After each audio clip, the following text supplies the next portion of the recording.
My name is Jim Cressy, and I've been associated with St. Anne's Place for over 4 years. I've been associated with LOFT program for over, 31 years now. Played a lot of golf growing up. Gordon, Bill, and I were members of the Rosedale Golf Club, and we flew down to Montreal in 1966, I think it was, and shouldn't say we got lucky. We won the Canadian Father and Three Sons Championship. Yeah, I ran for the athletic board every year at high school. I may have been president in my final year. I gave a speech about our football team. A lot of them didn't think we'd had a very good year, but I said that our junior team got to the final, and I thought we'd had a good year. I played in the TSSAA High School Championship in 1969. Played at the Shinguakuzi Golf Club.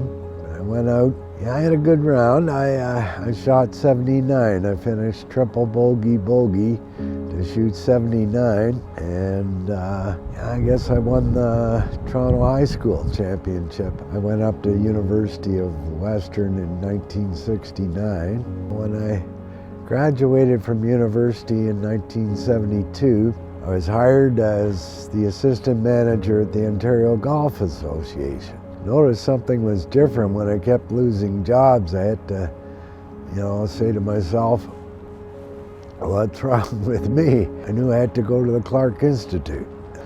I went to the Clark, and Dr. Glaister told me to sit down. He said, "Mr. Cressy, you're a schizophrenic." It was almost a relief because I knew what was wrong with me.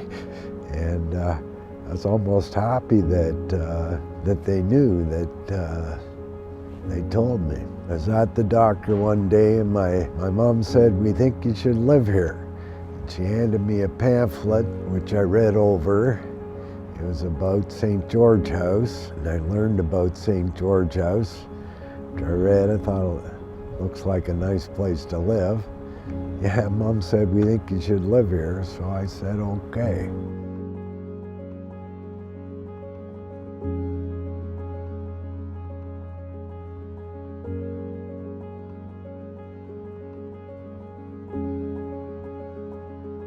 I do feel safe. I've sat in my room sometimes and thought it's a safe haven. And anyone that's been challenged by mental illness or health problems, I'd recommend LOFT. I think it's a good organization, a good operation. When Jim was a little younger and my boys were very young, he would read to them in the evening. And it was partly they treated Jim as an ordinary person. And I think when you treat people like that, the respect comes back. Jim is going to turn 70 next year, and really for 30 years he's lived in the LOFT service, almost half of his life now.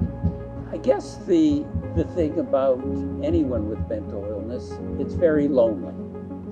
And I always remember near the time when my mother was dying, she looked at me and she said, "You are your brother's keeper." And that line sort of penetrated me and the rest of our family, that our job is family. There is nothing else. So sometimes you go a little harder to keep in touch, and it's the right thing to do. But it's also important for people to have their independence. So Jim has his own bank card, Jim does his own finances, and I think that's a good thing.